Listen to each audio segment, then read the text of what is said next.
In this episode, I'll be showing how you can make some large decorative stairs. Hello and welcome back. So, as usual, down in the description there's a link to the PDF file, which contains all the textures you'll need to make the steps that you just saw. However, if you've seen some of my other videos, then there's not really much in the way of new techniques in this one, but I'll run through the entire process anyway, just in case this is your first time watching. Anyway, before we get started on the steps themselves, I'm going to be using this page here, just to make some raised areas, somewhere for the stairs to lead up to. And I've drawn these in such a way that we can make them 6 inches tall, 4.5 inches, 3 inches, and 1.5 inches tall. And as you can see, the guides for these are the top of the little decorative strips.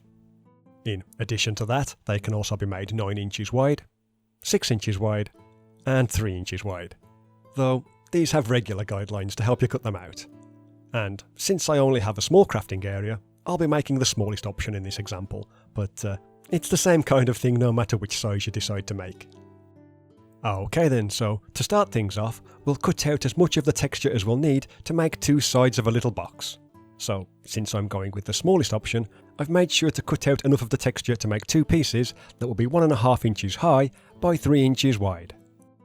We'll then need to glue that to some thin cereal box card, and if you're gluing it to the printed side, I find it helps if you rough up the surface with a bit of sandpaper first. And then, as I say, we'll glue the texture to that. So, there you go. Then, when it's had plenty of time to dry, we'll cut those to the relevant sizes. Next, we'll do a similar thing again, but this time we'll glue them to some double corrugated card, or similar. And we're also going to be cutting them out a little bit differently as well. So, instead of cutting them exactly to size, like you can see in this graphic, what we're actually going to do is cut a little bit extra off these 2 sides here. And the amount we're going to cut away is going to be the same as the thickness of the cardboard that we used for the first 2 pieces that we made.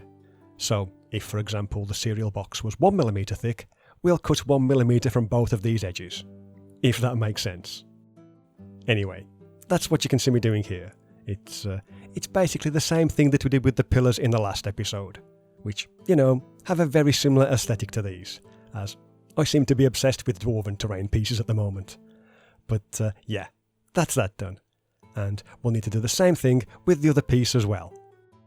Okay, next we'll apply some hot glue to the side of one of the thicker pieces, and glue one of the thinner pieces into place, so that we get a nice sharp corner. There you go, this kind of thing. Then we'll add some more glue to the other corrugated piece, and stick that to the other side of the thinner card. And then just glue the second of the thinner sides into place, and as you can see, I prefer to do this 1 corner at a time. And when we're done, this is what it should look like. Something like that. Right then, next we'll glue some of the floor pattern to some more cereal box card, and cut that to the same size as our little box shape. So, in this instance, that's 3 inches square, so that it fits on top. And when gluing it into place, I prefer to add some glue to the top of the thicker sides first, and, as I say, then glue that into place. Then, once that's set, I like to add some more glue to the inside corner of the thinner piece, which is a bit more difficult to see, so I'll just tilt that towards the camera, and then just hold those 2 pieces together until it sets. And, obviously, we'll need to do that on both sides, which should then result in this kind of thing that you can see here. Though, as I mentioned at the beginning, we can make these in all manner of sizes. So here's a similar one that I've made twice as tall, and as well as that, I've also included some thinner strips, which you can find on the steps pages, that we can use to make thinner 1 or 2 inch wide pieces as well, like this one. And if I just put those to one side, here's one where I've utilised most of the page to make a 4.5 inch tall section, which, as you can see, I've also made 9 inches long. So yeah, we can use these as raised areas, or little landings between flights of stairs, but to do that, we'll need some stairs. So that's what we'll make next. Okay then, so just like with the raised sections, we can also make the stairs in a variety of different ways. For example, we could make a stairway with all 9 steps, or one with 6 steps, or one with just the 3. Alternatively, we could make them modular, so that we have 3 lower steps, another 3 as a kind of separate higher piece, and then 3 more upper steps, which can all be pieced together to make stairways of various sizes. So, like before, I'll just make the smallest version, as that will be easier for me to film. So, here's the 2 pieces that I'll be using, one cut from each page, so that one's the mirror image of the other. Anyway, we'll need to glue those to some double corrugated card again, or foam core if you prefer, and while you don't have to do this next part, you can, if you like, do that thing again, where we cut away the thickness of the card that we're going to be using to cover the edges, at either the front of the steps, or the back of the steps. And when cutting out this example, I did that with the front of each step. Though I have since realised that doing it just the once along the back edge is probably the better option, so you might want to do that instead when making your own. But yeah, as you can see, apart from that, it's just a matter of cutting the rest of the sides to size. So that, when we've done all of that, this is what it looks like. And we'll then do the exact same thing for the other side. Okay, next we'll cut out a few of these textures, basically one for each step, and since I'll be making my steps 3 inches wide, I've made sure that these are a bit longer than that. We'll then glue those to some more thin card, and then cut them to size. And like I say, the steps that I'm making here are going to be 3 inches wide, so I've cut these, 3 inches long. Then we'll take the glue gun, and making sure that we've got the piece the right way up, we'll start gluing those to the front of each step. So, there you go, that's what it looks like at this stage. And what I like to do is get one of these strips glued to both side pieces first. So, something like this, just to hold it all together. And then, I'll glue the rest of the pieces into place in a similar fashion, which is what you can see me doing here.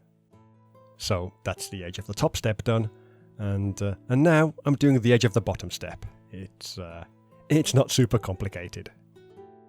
So, yeah, with any luck, that should end up looking something like this. Okay, for the top of the steps, we'll glue some more of the floor texture to thin card again, and cut them to size.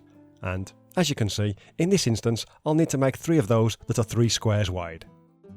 And then, we'll just glue those into place.